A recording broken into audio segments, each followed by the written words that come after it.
The Interstellar Combat Academy had been operating for approximately 6,000 standard cycles, which was quite impressive considering the bureaucratic nightmare involved in getting 47 different species to agree on literally anything.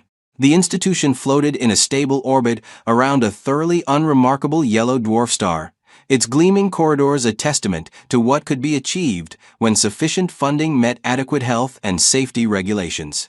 And by adequate, the Academy Board meant excessive. By excessive, they meant enough to make an insurance adjuster weep with joy. The training protocols had been refined over millennia, carefully calibrated to challenge cadets from every member species of the Galactic Collective, without actually causing permanent damage. This was harder than it sounded. The Vrexel, for instance, could survive in hard vacuum for up to 3 minutes, while the Pellucid required atmospheric pressure, so specific that a deviation of 0.03% would cause their cellular structure to destabilize in a manner that was both fatal and remarkably difficult to clean up.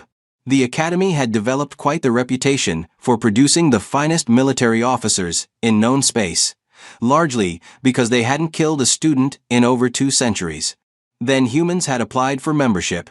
The admissions committee had debated for 6 months. Humans came from a planet that the initial survey team had classified as a Class 12 Deathworld, which was academic speak for how is anything still alive down there. The gravity was punishing. The atmospheric oxygen concentration could charitably be described as aggressive. The planet rotated around its star at a distance that exposed it to enough radiation to sterilize most civilized worlds.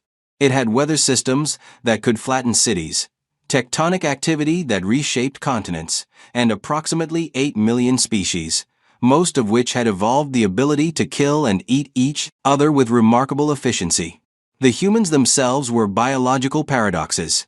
They were simultaneously fragile and absurdly durable. Their skin could be punctured by their own planet's plant life, yet they could survive internal injuries that would liquefy a Korathi. They needed to consume nutrition every few hours, or they became irritable, but could apparently survive for weeks without it if motivated by spite. Their healing factor was something the Galactic Medical Consortium was still trying to understand, largely because it seemed to operate on principles that violated several established laws of cellular biology. After considerable debate, and a presentation where the human ambassador had cheerfully described something called Australian fauna, which had caused 3 committee members to require sedation, the Academy had accepted a trial cohort of 5 human cadets. Cadet Marcus Chen was number 3 of that cohort. He was 22 standard years old, which was young for most species, but apparently peak physical condition for humans. He stood at approximately 1.8 meters, possessed the dark hair and angular features common to East Asian genetic lineages, and had the peculiar habit of smiling at things that should have terrified him. His psychological evaluations were concerning to the Threxian counselors, who kept noting his inappropriate threat response calibration. The humans had responded that this was normal and to stop worrying about it.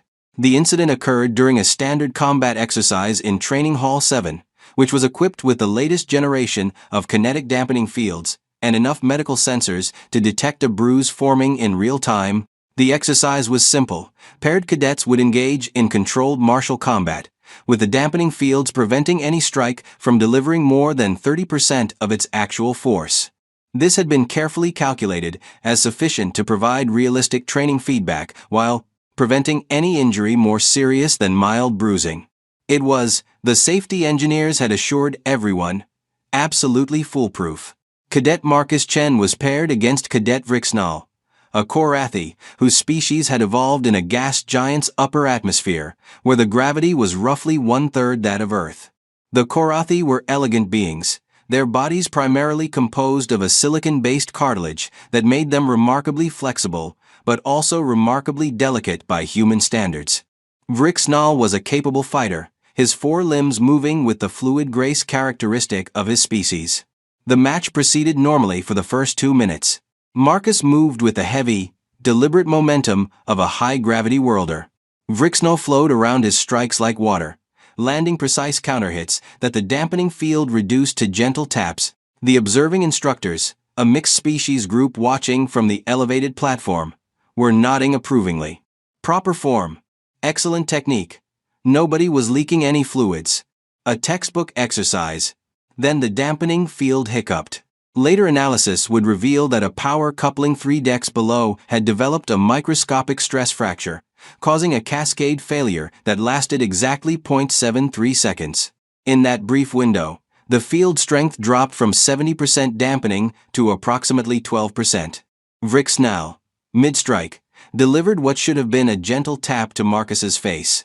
Without the field's protection, it was a full-force Korathi combat strike, enhanced by all 4 limbs working in coordinated succession. The sound was distinctive, a meaty crack that echoed through the training hall with a sort of finality that made every species present wince in sympathetic pain. Marcus's head snapped backward. He staggered, performed an oddly graceful half-spin, and hit the mat face first. For a moment, there was perfect silence in Training Hall 7. The kind of silence that occurs when everyone present is simultaneously trying to process what they just witnessed and calculate their liability. Then someone screamed. It was Vrixnal, actually, his vocalization processor making a sound like a distressed kettle. His forearms were raised in horror, trembling as he stared at his own limbs as if they had betrayed him. The other cadets were backing away, several species making gestures of warding that ranged from religious to superstitious to just generally panicked. Instructor Kelmath, a pellucid whose translucent body was currently flashing colors that indicated severe distress, was already triggering every emergency protocol simultaneously. Medical alerts screamed through the Academy's network. Automated systems began sealing the training hall. Somewhere in the administrative wing, insurance adjusters were probably having heart attacks, or the species-appropriate equivalent thereof. Marcus pushed himself up onto his hands and knees. His face was a mess. There was blood, which humans possessed in alarming quantities and seemed entirely too willing to share with their environment. His nose was clearly broken, bent at an angle that made several observers feel queasy. The entire left side of his face was already swelling, the skin darkening in a way that indicated substantial subcutaneous damage. His left eye was swelling shut. He touched his face gingerly, pulled his hand away to look at the blood, and made a sound that several species would later struggle to describe in their incident reports. He laughed, not a bitter laugh, or a shocked laugh, or the hysterical laugh of someone in psychological shock. A genuine, slightly annoyed laugh, like he had just remembered he'd forgotten to do his laundry. "Oh man," he said, his words slurred by his rapidly swelling face. "That's gonna look terrible in tomorrow's sparring photos." 3 more species began screaming. The medical team arrived in under 90 seconds, which was actually slower than protocol demanded, but considering they were dealing with the Academy's first major training injury in 217 years, fairly impressive. The team was headed by Dr. Thexali, of Rexel, whose species had pioneered modern surgical techniques back when humans were still figuring out fire.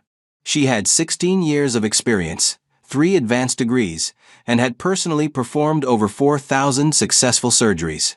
She took one look at Marcus's face, and her primary respiratory spiracles flared in distress.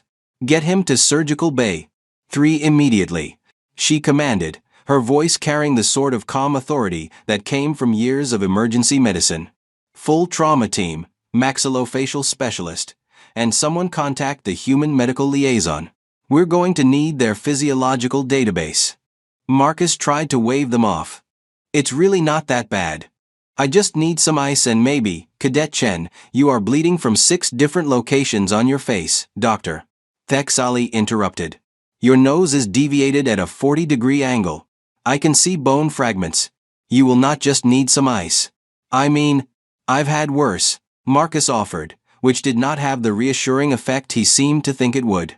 The medical transport gurney arrived, hovering on anti-grav repulsors. Marcus climbed onto it himself, waving away the attendants who tried to help. This apparently violated several protocols, because alarms started going off. He lay back, still dripping blood onto the pristine white surface, and gave Vrixnal a thumbs-up gesture that the Korathi did not understand but found oddly comforting anyway. The journey to Surgical Bay 3 took 4 minutes, and involved enough medical scanning equipment pointed at Marcus to map his cellular structure down to the molecular level. The data was streaming in real time to Dr. Thexali's visual interface, and what she saw was not improving her mood. Human facial structure was ridiculously complex. 14 different bones, all precisely arranged to protect the sensory organs and brain, while somehow also being involved in respiration, nutrition intake, and vocal communication. The bones themselves were calcium-based and surprisingly dense for an organic species, but also surprisingly brittle compared to what she was used to working with. The soft tissue was even worse, a complicated mess of muscles, nerves, blood vessels, and fat deposits all layered together in what seemed like deliberate chaos. Marcus's injury involved at least 3 fractured bones, a completely displaced nasal structure, massive soft tissue damage, and what appeared to be a developing hematoma that would probably cover half his face by morning. His left orbital bone was cracked. Several blood vessels were ruptured, and he was still conscious and talking, which seemed medically improbable. Surgical Bay 3 was the Academy's premier operating theater, equipped with medical technology that could reattach severed limbs, regrow organs, and perform neural surgery with atomic precision. The surgical team was already assembling when they arrived. Dr. Thexali as lead surgeon, Dr. Korth as anesthesiologist, Dr. Minnie as the maxillofacial specialist, and 3 surgical assistants whose species were all better at fine motor control than anyone else in the academy. They transferred Marcus to the surgical platform, which adjusted its configuration to accommodate human physiology based on the streaming medical data. The bay's holographic displays flickered to life, showing 3-dimensional models of his skull, highlighted areas of damage glowing an ominous red. "All right, Cadet Chen," Dr. Korth said, his voice synthesizer giving his words a soothing melodic quality.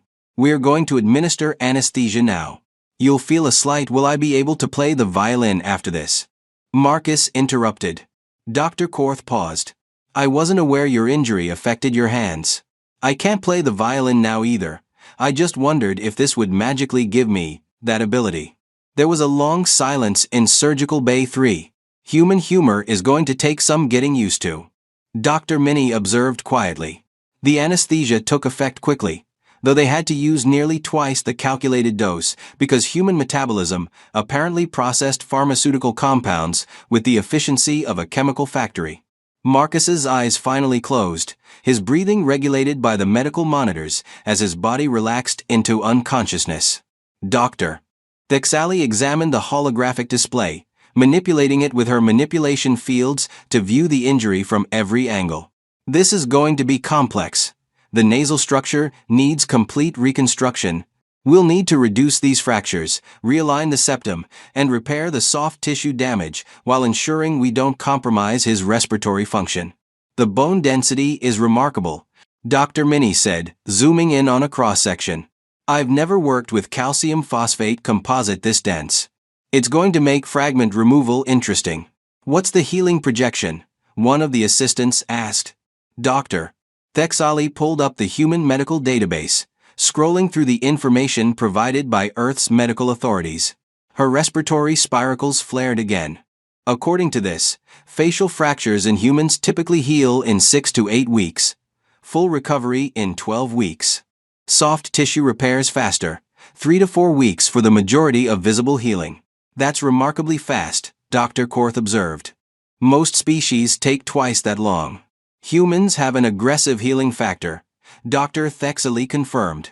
"Their bodies apparently treat any injury as a potentially fatal threat and respond accordingly. It's medically excessive but evolutionarily logical for a species from a death world." "Let's begin," she announced, her manipulation fields activating the surgical instruments. The operation was a masterpiece of modern medicine applied to deliberately archaic biology. The surgical instruments, designed to work at the cellular level, found themselves dealing with tissues that were surprisingly resistant to manipulation. Human skin was tougher than it looked, layered with enough structural protein to provide genuine armor against minor damage. The blood vessels, when sealed, tried to heal themselves mid-operation, forcing the team to work faster than they'd anticipated. Dr. Minnie worked on reconstructing the nasal structure, using micromanipulation fields to carefully position bone fragments back into their correct alignment. The human septum was cartilage rather than bone, which was apparently a design feature rather than a flaw, though it seemed unnecessarily vulnerable. She applied surgical adhesive that would hold the structure in place while the bone regenerated, a process that would apparently begin within hours rather than days. Dr. Thexali focused on the soft tissue damage, repairing torn muscles and severed blood vessels with practiced precision. The sheer amount of blood flow to the human face was alarming. The vascular network was dense enough to supply massive amounts of oxygen and nutrients, which explained the healing speed, but also explained why facial injuries in humans bled so dramatically. The orbital fracture required the most delicate work. The bone was thin here, designed to protect the eye while remaining light enough not to interfere with the elaborate muscle structures that controlled ocular movement. Dr. Minnie placed a temporary support structure that would stabilize the area while the bone healed, using a biocompatible polymer that the body would gradually absorb as the natural bone regenerated. 3 hours into the surgery, Dr. Korth noticed something odd on the monitors. His metabolism is increasing. Dr. Thexali glanced at the readings. Heart rate was up slightly. Core temperature had increased by 0.3 degrees.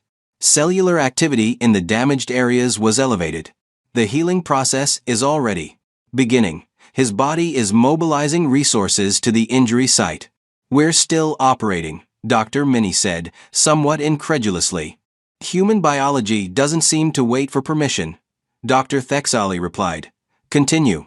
We need to finish before his immune system decides we're a threat. The surgical team worked faster, racing against a patient who was apparently trying to heal himself while they were still repairing him. It was unprecedented and slightly annoying. 4 hours after they'd begun, Dr. Thexali sealed the final incision, applied the dermal regenerator to minimize scarring, and stepped back to examine their work. The holographic display showed green across all major indicators. Bone alignment was perfect. Soft tissue repairs were holding. Blood flow was normal. Respiratory function was uncompromised. Marcus's face, while still swollen and discolored, was structurally sound. The monitoring systems predicted full structural recovery in 6 weeks, full aesthetic recovery in 12 weeks, though they added multiple disclaimers about human healing being somewhat unpredictable. Excellent work, everyone, Dr. Thexali said, feeling the tension drain from her body. Let's move him to recovery. The recovery ward at the Interstellar Combat Academy was designed for comfort and rapid healing, with adjustable atmospheric conditions, neural damping fields to reduce pain, and enough monitoring equipment to detect a problem before it became critical. They placed Marcus in a private recovery pod, mainly because they weren't sure how other species would react to sharing space with an injured human. Dr. Thexali was reviewing the surgical notes when Marcus woke up 6 hours later. Most species required at least 12 hours to recover from anesthesia. Humans, apparently, metabolized it faster than expected. Again. His eyes opened slowly, focusing on the ceiling of the recovery pod. He reached up carefully to touch his face and encountered the protective medical field they'd placed over the surgical site. Cadet Chen, Dr. Thexali said, appearing at his bedside. How do you feel? Marcus considered this question with the careful deliberation of someone whose face had recently been reconstructed at the molecular level. Like I got hit by a transport shuttle, he said finally. His voice was slightly nasal due to the internal splinting, but clearer than she'd expected. But I've felt worse. You keep saying that, Doctor. Thexali observed. I'm beginning to find it concerning. I broke my arm in 3 places when I was 12, Marcus offered conversationally. Fell out of a tree. And I had a concussion playing football when I was 16. Oh, and there was this time rock climbing, where I dislocated my shoulder. So, comparatively, this isn't that bad. Doctor. Thexali's respiratory spiracles flared in distress. You engage in recreational activities that cause these injuries. Well, I mean, that's kind of the fun of it? Ha ha ha. This conversation was not improving Dr. Thexali's understanding of human psychology. She decided to change topics. Your surgery was successful. We've reconstructed your nasal structure, repaired the orbital fracture, and addressed all soft tissue damage. You'll need to remain in recovery for at least 3 days while we monitor your healing progress. 3 days? Marcus tried to sit up, which triggered multiple alarms. I have combat drills on Tuesday. You absolutely do not have combat drills on Tuesday, Doctor. Thexali said firmly. You have medical observation and restricted activity. Your face experienced significant trauma. You need time to heal. But I feel fine. Marcus protested, which was demonstrably false given that he was covered in monitoring equipment that disagreed with this assessment. Over the next 72 hours, Marcus proved to be both an ideal patient and an absolutely terrible patient. He followed medical instructions precisely, remained in the recovery pod when instructed, and didn't complain about the dietary restrictions. However, he also appeared to be healing at a rate that made the medical staff recalibrate their equipment 3 times to ensure it wasn't malfunctioning. The swelling decreased rapidly. The discoloration, which should have lasted weeks, faded to yellow-green by the 2nd day. The bone scans showed calcification that should have taken at least a week appearing after 72 hours. His pain levels, according to the neural monitors, should have had him requesting sedation. Instead, he asked for his datapad so he could keep up with his coursework. Dr. Thexali brought in Dr. Yimri, a human medical specialist who served as a liaison between Earth medical authorities and the galactic medical community. Dr. Yimri was a cheerful woman in her 50s, with graying hair and the kind of comfortable competence that came from decades of practice. She examined Marcus's recovery data and nodded approvingly. This is actually pretty normal for a healthy young human. The healing factor kicks into overdrive for facial injuries because the brain prioritizes protecting sensory organs. This is normal, Doctor, Thexali repeated, somewhat faintly. Oh sure. He'll probably be back to full function in a month, maybe 6 weeks. The scarring will be minimal. Might even be completely gone in a year. Human skin is pretty good at regeneration. Most species take 3 times as long to recover from injuries half this severe, Dr. Thexali said. Dr. Yimri shrugged. Evolutionary advantage of being from a death world. You either heal fast or you die. Humans got pretty good at healing. The news of the accident had spread through the academy with the speed of light through fiber optic cable, which was to say instantly and with minimal degradation. By the time Marcus was moved from the recovery pod to a standard medical room, he had received 14 formal apologies from Academy administration, 37 messages from fellow cadets, and 6 care packages from Earth containing items that the medical staff had to carefully inspect. Vrixnall visited on the 3rd day, accompanied by 2 of his clutchmates for moral support. The Korathi looked absolutely miserable, his normally luminescent skin patches dim with distress. Cadet Chen, he began, his voice synthesizer wavering. I am so profoundly sorry. I have brought dishonor to my family, my species, and the academy. If there is any way I can make amends, dude, it wasn't your fault, Marcus interrupted, waving away the apology. The dampening field failed. That's a technical malfunction, not your screw-up. But I struck you. I caused terrible injury. You landed a solid hit during a combat exercise. That's literally what we're training for. Yeah, the circumstances sucked, but that's not on you. Marcus grinned, which looked somewhat disturbing given the remaining bruising. Besides, I'm going to have a great story to tell at parties. Got my face rearranged by a Korathi at the academy. That's way cooler than fell down some stairs.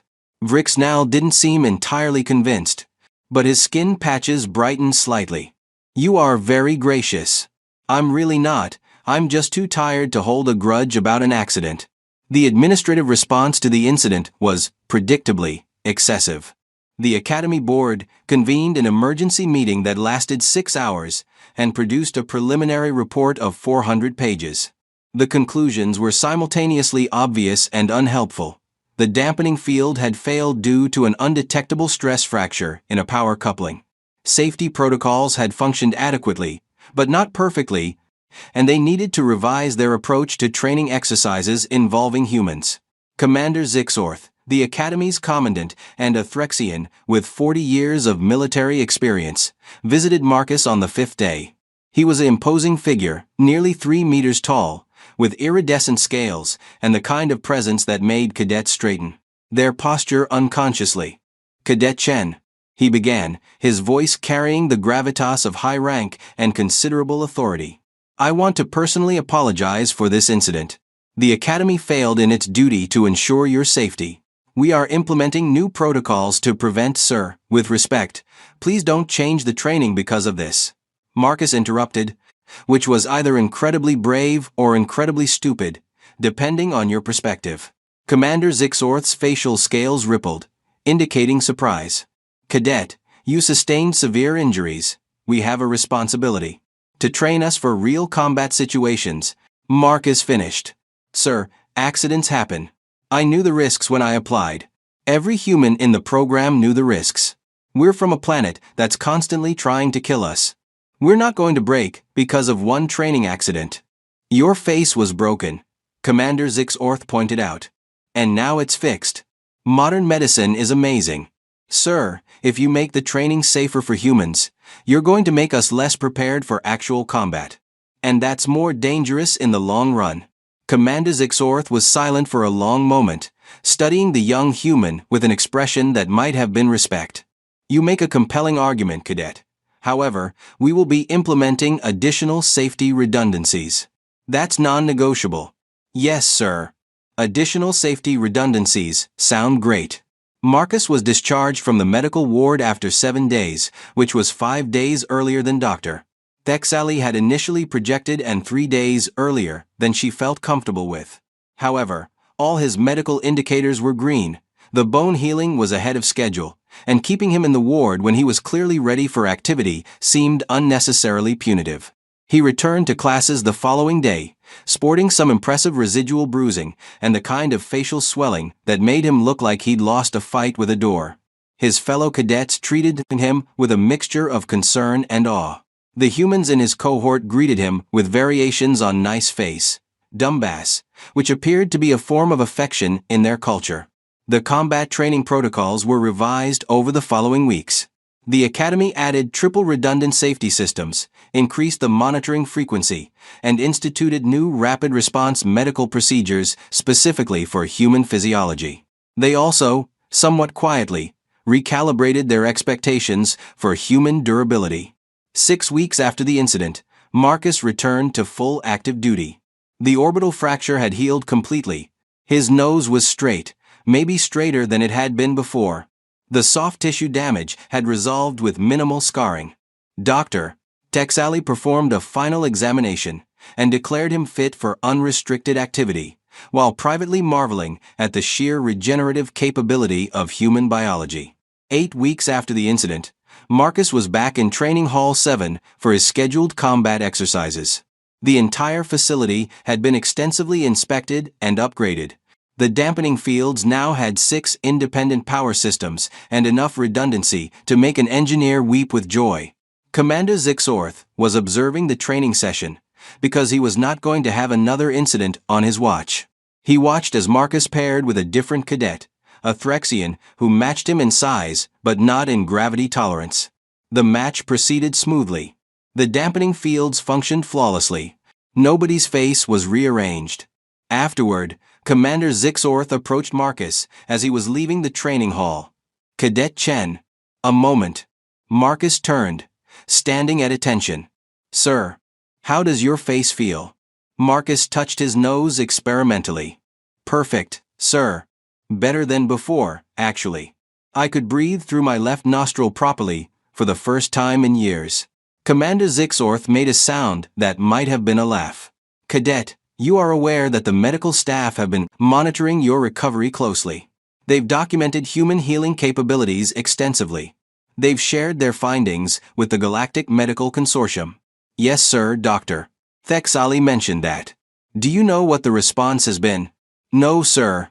Disbelief, followed by repeated requests for confirmation that the data wasn't corrupted, followed by 3 separate medical research teams requesting permission to study human healing factors. Commander Zixorth paused. "You've inadvertently advanced galactic medical research by approximately a decade, simply by recovering from what should have been a career-ending injury." Marcus considered this. "That's actually pretty cool, sir. Yes, Cadet, it is pretty cool.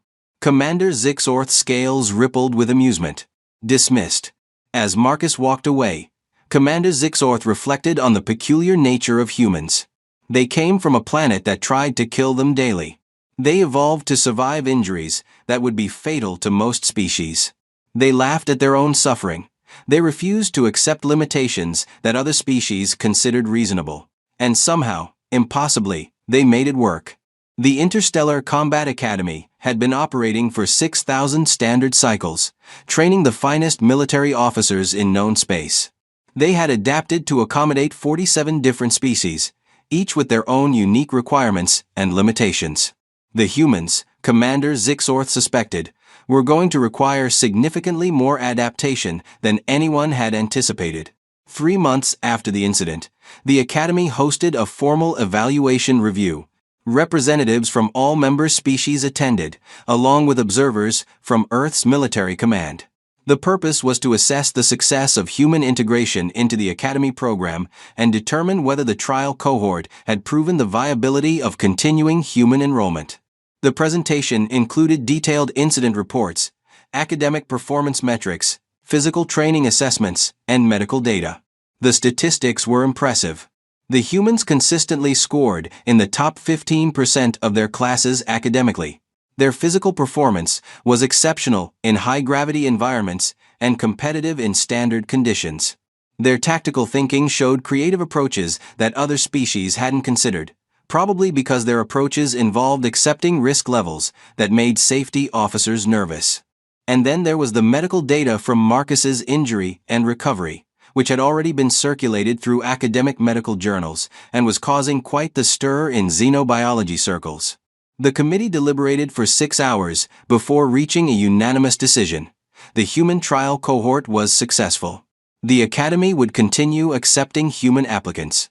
Additional safety protocols would remain in place but would not restrict human participation in standard training exercises.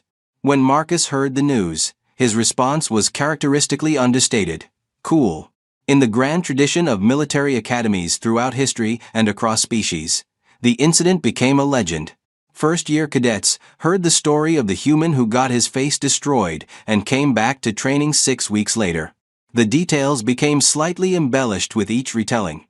By the end of the academic year, some versions claimed Marcus had walked to the medical bay under his own power while holding his severed nose in his hand, which was not remotely accurate but made for a better story.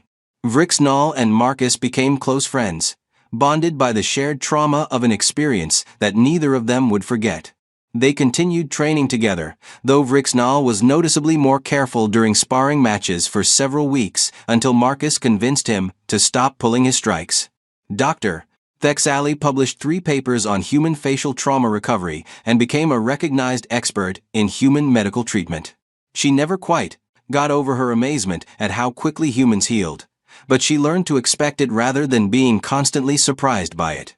The Academy's insurance premiums went up significantly, but Commander Zixorth considered it a worthwhile investment in galactic military cooperation. Also, the human military attaché had pointed out that Earth would be sending more cadets regardless of the Academy's concerns, so they might as well get ahead of the curve. 10 months after the incident, Marcus graduated in the top 5% of his class. He received commendations for tactical excellence, leadership capability, and resilience under pressure. The fact that he'd had his face surgically reconstructed mid-semester was noted in his permanent record with what might charitably be called bemused respect. At the graduation ceremony, he stood in formation with cadets from 47 different species, all of them representing the finest military traditions of their respective civilizations. He wore his dress uniform with pride, his face bearing no visible trace of the injury that had nearly ended his career before it began. Commander Zixorth, delivering the commencement address, made a point that resonated with the assembled graduates. You have trained alongside species different from yourselves. You have learned that strength takes many forms. Some of you come from worlds of peace and prosperity. Others come from worlds that forged you in hardship. All of you have proven worthy to serve. His gaze drifted briefly to the human section of graduates, a small smile crossing his features. Some of you have proven particularly difficult to keep in medical wards. The humans laughed. So did several other species who had gotten to know them over the past year. 5 years later, the Interstellar Combat Academy's human enrollment had increased to 50 cadets per cycle. The medical facilities had been further upgraded, with an entire wing dedicated to human physiology and staffed by specialists who understood the peculiar requirements of treating a species that healed too fast and complained too little.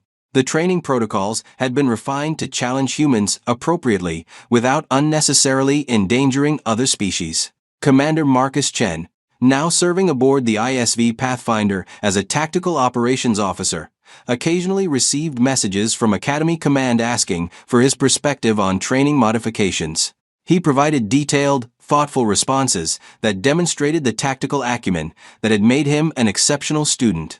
He also, on one occasion, suggested that they consider adding Australian fauna to the Academy's xenobiology curriculum as a way to prepare cadets for truly hostile life forms. The suggestion was politely declined, though the xenobiology instructor did spend several hours reviewing Earth's database with what could only be described as horrified fascination. The incident report from Training Hall 7 remained in the Academy archives, a cautionary tale about equipment failure and a testament to human resilience. New cadets studied it in their safety orientation, learning about the importance of redundant systems and rapid medical response. What they really learned, though none of the instructors explicitly stated it, was a more fundamental truth about the species from the little blue planet orbiting an unremarkable yellow star. Humans were tough, not in the way of heavily armored species or those adapted for extreme environments. Tough in the way of organisms that had evolved on a world that demanded constant adaptation or death. They broke, yes, but they healed. And they came back stronger, often with a joke about their own misfortune and a disturbing eagerness to continue training. The Galactic Collective had spent millennia developing technologies to protect their citizens from harm, to create safe environments where injury was rare and death rarer still. It was a remarkable achievement, a testament to civilization and progress. The humans had spent millennia learning to survive on a planet that actively tried to kill them, developing bodies that could endure punishment and minds that refused to quit. It was a different kind of achievement, brutal and pragmatic, and terrifyingly effective. When the Academy's first human cadets had arrived, the administration had worried about keeping them safe. 5 years later, they worried about keeping everyone else safe from humans who had been given military training and access to advanced weaponry. It was, Commander Zixorth reflected during a quiet moment in his office, exactly the kind of partnership the Galactic Collective needed. Species who had forgotten what true danger felt like, allied with species who had never known a day without it. A balance between civilization's protection and survival's edge. The datapad on his desk showed enrollment projections for the next cycle, more humans applying. More species requesting humans as training partners, recognizing that the Deathworlders could push them to excel in ways that safe, controlled training never could. Commander Zixorth approved the enrollment numbers and filed the report. Somewhere in Training Hall 7, safety engineers were triple-checking the dampening field systems, because nobody wanted a repeat of the incident that had almost ended a cadet's career and had instead become the foundation of a legend. The Interstellar Combat Academy had been operating for 6,000 standard cycles, training the finest military officers in known space. They had adapted to accommodate 47 different species, each with unique requirements.